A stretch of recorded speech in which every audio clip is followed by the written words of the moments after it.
Hello again and welcome to another Mordian Glory Old World video. In today's episode, I will be taking you through step by step, unit by unit, my full cheesy Empire Gunline army. That's right, it's time for faith, steel and a hell of a lot of gunpowder as we take a look at this list that I'll be taking to my next Old World tournament. And so without further ado, let's not mess around any further. Let's make ready, take aim, and fire our way right into today's episode. Attention conscripts, I am excited to announce the launch of the official second Mordian Glory channel. If you're curious, click on the link down in the description and head over to Mordian Glory Games. I upload to the channel several times a week with all sorts of fun and silly gaming content. So if you're jonesing for even more Mordian Glory content, then head on over to Mordian Glory Games and don't forget to subscribe. First things first, before we go into the individual units, I want to give you guys a little bit of context for the thoughts and motivations behind this army. A month or so ago, I took what I dubbed to be an Empire Gunline to a tournament. But the reaction I had from the community was, that's not a real Empire Gunline. It only had a couple of cannons and a Hellblaster volley gun, and it needed a lot more firepower to be counted as a true Empire Gunline army. And so I listened to you, the people, the strength in my arm, the holders of my dreams, and I took your feedback on board. And I have been furiously printing and painting in the interim, and here is the final list. Here is the absolute abomination of an Empire Gunline. Every single unit in this army either has a ranged weapon or is in support of the ranged weapons. Every single unit is dedicated fully to blasting the enemy off the table and in revolutionizing the field of battle. But that's enough pre-list preamble if you will. Now let us get to the real reason you're all here. Let's get into the individual units. And let us begin with the Infantry Corps. Every day in the Corps is like a day on the farm. Every meal a banquet. Every paycheck a fortune. Every formation a parade. I love the Corps. In our Infantry Corps, we have got 4 units of state missile troops. Now, before any of you get bent out of shape and think, but Mordian, you can't take 4 units. The rule of 3. Don't worry, the tournament I am going to has the rule of 3 for everything outside of the core. But in your core selection, you have the rule of 6. Each one of these state missile units is 20 man strong. The first 2 have got crossbows. And they've also got a sergeant in there. You can see the guy equipped with the sword and shield. And he is going to have a repeater handgun. I quite like the idea of the repeater handgun as an upgrade for state missile troops. Just gives you that extra little bit of firepower. And it doesn't cost you too many points for it. We've then got another 2 of these bricks of missile troops. And these ones have got handguns. Again, we've got a sergeant in each one of these units. And that sergeant is going to have a repeater handgun. Now, I did play around with the composition of these units a little bit. I considered going down to having a couple of them as 10-man squads, maybe string them out. So we've not got these guys in the back ranks, which aren't really doing anything. Because when you think about it, the guys at the back can't shoot because they don't have volley fire. But in the end, I tried it out. I even did a couple of sort of test deployments on the battle map. And I realized that if I tried to deploy everyone in one long line, I would actually run out of space very, very quickly, considering that the tournament I'm going to is going to be on these smaller boards, not on these 6x4. I also realized that I wanted the bigger squads because I needed a good stand and shoot. So I want to be able to go 10 wide for the stand and shoot, not 5x2. And I wanted to have the extra rank because it meant any return fire that came at me wouldn't actually diminish my firepower. I thought about having just 10-man squads, but I want to be able to take a few casualties, but my rate of fire to not be diminished. And on the off chance, not the off chance, because let's be honest, you can't shoot everything before it gets you, but in the inevitability that the enemy reaches my lines, I wanted my units to have a little bit of mass.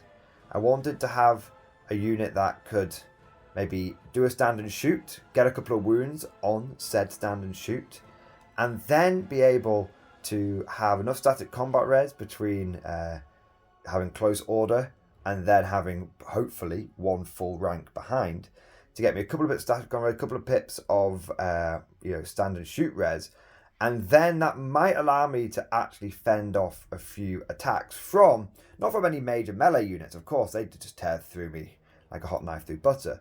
But, let's say a small scout unit comes in, maybe 5 Marauder Horsemen or 5 Wolf Riders or some other sort of light sort of cavalry unit. I need these units to have a bit of mass so that if the enemy does get close, it's not just a foregone conclusion, and I might be able, between my stand and shoot and my fairly wide frontage, giving me some good attacks in close combat, being able to see those attacks off. Of course, like I said, if anything major reaches my front line, it's just going to tear through me, but that's where the secondary role of these infantry units comes in, as screening units to absorb the charges, whilst the artillery then delivers the counterpunch. Speaking of the artillery, we have got 6 war machines here today.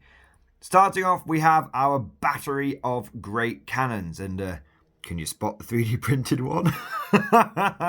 Legally distinct, I tell you. Now, we have got 3 great cannons here, and they are going to be dealing with any big monsters that we come across. 3 cannons all going into the same monster should be able to overwhelm any kind of ward or regen save that we come across, unless my opponent gets particularly lucky, because ward saves do tend to cap out at about a 5 up, and so do regens. And unless you come across something like Tomb Kings, you're not likely to come across both a ward and a regen outside of there being any characters. The great cannons also can do some long range damage to enemy units of like sort of infantry and cavalry, but I do tend to find that at best you're sort of picking 1 or 2 infantry out of a unit with them, unless the enemy gets them 12 inches, and then you unleash the grape shot, and that makes them very, very good at long range monster killing and close range counter punching against units that just get a bit too close for comfort. But speaking of dealing with infantry, we have got double Hell Blaster volley gun. We are not messing around today, guys. Double Hell Blaster is going to be causing a lot of problems for our opponents. Now, Hell Blasters, of course, are fantastic for scything down enemy infantry and scything down enemy cavalry. They've got that 24-inch range, so unlike the great cannons, they don't have to wait until they see the whites of their eyes before they can start unloading. Although, of course, that 24-inch range also means that I won't be able to shoot the enemy if I get first turn. But not only are they good at killing enemy infantry, they're also good at just stacking up loads and loads of wounds onto most of the enemy monsters and chariots and stuff like that. Because Strength 5 means that against any sort of mid-level monster infantry, you're winning on 3s. Against any regular infantry, you're winning on 2s. And against any sort of big to middling monsters, you're looking at winning on 4s. And even if you are going into bigger things like dragons or necrosphinxes, you're still winning on 5s. And with the volume, the potential volume that these guys can put out, that is often more than enough. The thing about Hellblasters is they are somewhat swingy. Even with engineer rerolls abound, they're somewhat swingy. And I have found when I take one Hellblaster, and this will be my first time running 2 of them, but when I have run one Hellblaster, it has an on turn, then an off turn, then an on turn, then an off turn. So I'm hoping by having 2 of them, I'll always have an on turn, because if one of them rolls a bit low, maybe gets a couple of misfires, or with a engineer reroll that becomes sort of 1 misfire, or I don't get any misfires but I got a misfire along the way, I had to re-roll it, so then I'm hitting on like 4s or 5s. I'm hoping that between the 2 of them we'll have a fairly reliable, steady output of damage. And last, and sadly to say certainly least, we have the mortar. Truthfully, I put this in the list because I got to the end. I had about 95 points left over, and I thought, what could I put in the army that sticks with the theme that I actually own? Probably a better choice would have been like 5 Outriders or something, but I haven't got any of those printed or painted yet, so I went, screw it, let's take the mortar. Now, last time I took a mortar, in a big gunliney kind of army, it blew up every single time, even with the engineer reroll. Now that has coloured my experience with them and my expectations of them quite severely. But what I'm hoping is that it will have a chance to redeem itself at this tournament. If, once again, it just keeps blowing itself up, giving points away to the enemy, and actually, causing me to lose games like it did last time, then I will never be using it again. If it just survives and does a little bit of damage, I'll be happy with it. Supporting all of this artillery, we have got what is fairly mandatory 3 engineers. These engineers have got no upgrades whatsoever. I did think about putting the grenade launching blunderbusters on them, but I figured they're just going to stay out of line of sight, like behind a hill or something, and just blast away, right? So keep them cheap, keep them cheerful, and keep them so that they're just providing their sweet, sweet engineer reroll to all of this artillery. Now bear in mind that we're going to be firing 3 artillery dice, or 6 artillery dice from the cannons, if you include the bounce. And then we're going to be firing 6 artillery dice from each Hellblaster, and then 1 from the mortars. That's 13 artillery dice, unlucky for some. And I only have 3 engineer rerolls.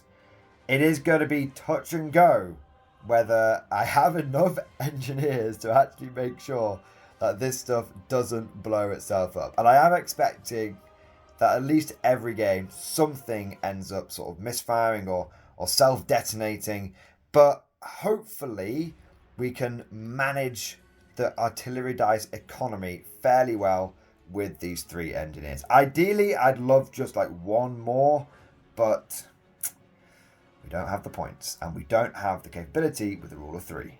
The final part of the list are my wizards. 3 level 4 master mages. Woohoo, baby! One of the best things about Empire is you are not capped on your level 4s. A lot of other factions can take 1 per 1,000. The Empire, you can just take as many as you like. And I have got, well, of course, you can take 3 with the rule of 3. And I have taken all 3 of them. Oh yeah, baby. Not messing around today. Every single one of these wizards is going to be going on battle magic. The one at the front here, my exile Bretonnian damsel, is going to be the general with the lore familiar. She'll be picking her spells. But really, guys, we are aiming for triple fireball and triple pillar of fire every single game. In many ways, these 3 models here are the filthiest, are the most overpowered, are the most cheesy. Because if I do ever get triple pillar of fire, it will just be utterly horrendous. I have recently converted over to battle magic from being a staunch team elementalism, and just having 1 pillar of fire I have found to be incredibly potent. The high possibility of having 3, and even if I just have 2 of them, is wild. And then combining that with all of the fireballs as well, there's a lot of firepower coming out of these 3 models, and the pillars of fire I think are going to be the key to this whole thing. Because if my opponent starts getting a bit close to one flank, let's say they start getting close to my infantry line, then I can have my 3 pillars of fire deployed as literally a wall of fire that my opponent will have to take dangerous terrain tests to go over. And then in my turn, I'll be able to start moving them into the enemy unit and just causing horrendous casualties. 3d3 plus 9. Strength 3, AP -2, flaming attacks. It's enough to gut a lot of enemies, especially the lighter, faster ones that are likely to be getting to my army relatively quickly. And things like Bretonnians who, they have that heavy armor and they've got that speed, but at the end of the day, they're still sort of like toughness 3 humans, right? Or riding on horses. So the pillars of fire are going to be my ace in the hole for dealing with what should be the hard counters to this army. But with the wizards now covered, that is the entire army. Enough firepower to assault the gates of heaven, maybe We'll have to find out when we go to the tournament. Let me know what you guys think about this entire thing down in the comment section below. Is this finally the full Empire gunline that you guys wanted me to field? And is there any way that you would change and improve this list? Would you maybe reduce the state troops a bit, put a few outriders in there, drop the mortar for something else? Would you consider getting rid of one of the Hellblasters to be able to fit a steam tank in? Because it's still got a cannon at the end of the day. That might be kind of useful. Let me know what you would do with this army and what you think about all of this down in that comment section. And if you enjoyed today's video, don't forget to smash that like button and also subscribe to never miss an episode. Would you like to know more? If so, then please consider becoming a channel member or patron. By supporting the channel, not only will you be doing your part, but you'll also be helping me create more content for your viewing pleasure and unlocking a whole host of perks. You get everything from a badge next to your name, custom emojis, but the big one is access to the Mordian Glory Discord server, an online community with almost 2,500 active members. It's always popping off in the MG Discord. We've got channels for army lists, hobbying, tactics, stories, and even a pretty spicy meme section as well.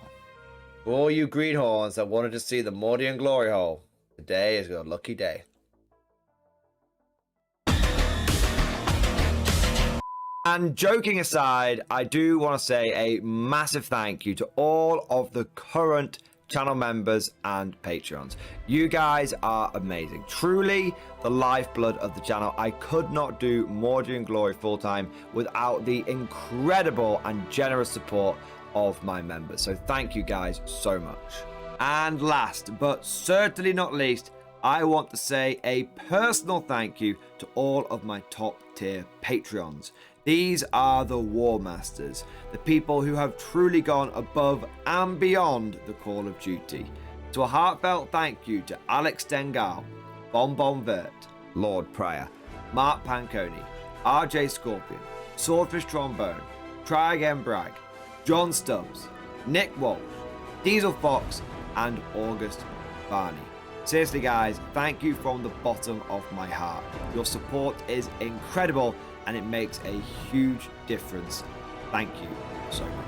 That's all for now. Hope you've all enjoyed today's video, and of course, as always, see you guys next time.